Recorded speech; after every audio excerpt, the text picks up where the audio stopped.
Praise the Lord. ദൈവത്തിന്റെ അതിപരിശുദ്ധ നാമം വാഴ്ത്തപ്പെടുമാറാകട്ടെ.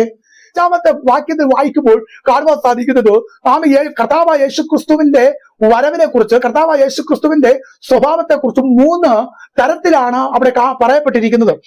മൂന്ന് സ്വഭാവങ്ങൾ അല്ലെങ്കിൽ 3 സവിശേഷതകൾ വ്യക്തമായിട്ട് 5-ാമത്തെ വാക്യത്തിൽ കാണുവാനായിട്ട് കഴിയുന്നു. ഒന്നുകൂടി ഞാൻ ആ ഭാഗം വായിക്കാം.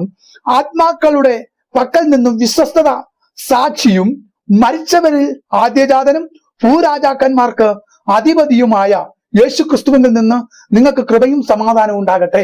ഇവിടെ കർത്താവായ യേശുക്രിസ്തുവിന്റെ 3 അവസ്ഥയെക്കുറിച്ച്, 3 സവിശേഷതയെക്കുറിച്ച് എഴുതിക്കൊണ്ടിരിക്കുന്ന അപ്പോസ്തലനായിരിക്കുന്ന യോഹന്നാൻ പറയുകയാണ്. എന്നെ കേൾക്കുന്ന പ്രിയരെ, ഈ 3 സവിശേഷതകൾ, ഒന്നാമത്തെ സവിശേഷത എന്ന് പറയുന്നത് സത്യത്തിന്റെ സാക്ഷിയാണ് യേശു.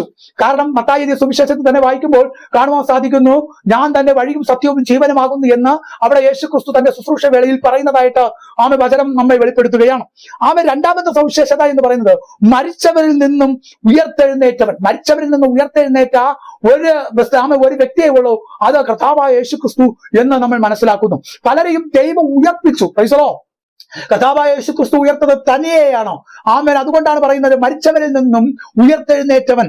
മൂന്നാമത് പറയുന്നു ഭൂമിയിലെ രാജാക്കന്മാരുടെ രാജാവ്, രാജാക്കന്മാരുടെ അധിപതി എന്ന് വ്യക്തമായിട്ട് വേദപുസ്തകത്തിൽ പറയുന്നു. ഇനി കർത്താവായ ദൈവം വരാൻ പോകുന്ന 3 സവിശേഷതയാണ്. ഒന്ന് രാജാക്കന്മാരുടെ രാജാവായിട്ട്, രാജാക്കന്മാരുടെ അധിപതിയായിട്ട് ഒന്നാമതായി വരുന്നു. 2 സത്യത്തിന്റെ സാക്ഷിയായി ദൈവം വരികയാണ്. മരിച്ചവരുടെ ഇടയിൽ നിന്ന് ഉയർത്തെഴുന്നേറ്റവനായിട്ട് ദൈവം വരികയാണ്. അങ്ങനെ 3 സവിശേഷതകളോടുകൂടിയാണ് ദൈവം രണ്ടാമത് ഈ ലോകത്തേക്ക് മാനവരാശിക്ക് വേണ്ടി, മാനവരാശിയെ സ്വർഗത്തിലേക്ക് കൊണ്ടുപോകുന്നതിന് വേണ്ടി കർത്താവ് വരുന്നത്. Praise the Lord.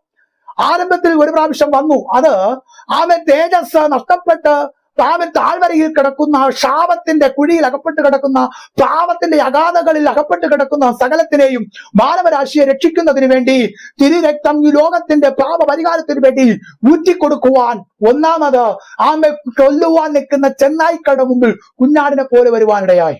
ഇനി രണ്ടാമത്തെ വരവിൽ സംഭവിക്കുന്ന കാര്യമാണ് കർത്താവിന്റെ സ്വഭാവം ഇവിടെ വ്യക്തമായിട്ട് പറയുന്നത്. ഇനി രാജാക്കന്മാരുടെ അധിപതിയായിട്ടും മരിച്ചവരിൽ നിന്ന് ഉയർത്തെഴുന്നേറ്റവനായിട്ടും ഇനി സത്യത്തിന്റെ സാക്ഷിയുമായിട്ടാണ് യേശു ഇനി ലോകത്തിലേക്ക് വരാൻ പോകുന്നത്. ആളുകളിൽ കർത്താവ് യേശുക്രിസ്തു രാജാവായി, സത്യത്തിന്റെ സാക്ഷിയായി, മരിച്ചവരുടെ ഇടയ്ക്ക് ഉയർത്തെഴുന്നേറ്റവനായി നമ്മുടെ മുമ്പിൽ വരുവാനുള്ള സമയം വാദിക്കലാണ്, ആഗതമായി എന്ന് നിങ്ങളെ ഓർമ്മിപ്പിച്ചുകൊണ്ട് ഞാൻ എന്റെ വാക്കുകൾ വിരാമം കുറിക്കുന്നു. നിശ്ചയമായും കർത്താവ് ഏവരെയും അനുഗ്രഹിക്കുമാറാകട്ടെ. ആമേൻ, ആമേൻ, ആമേൻ.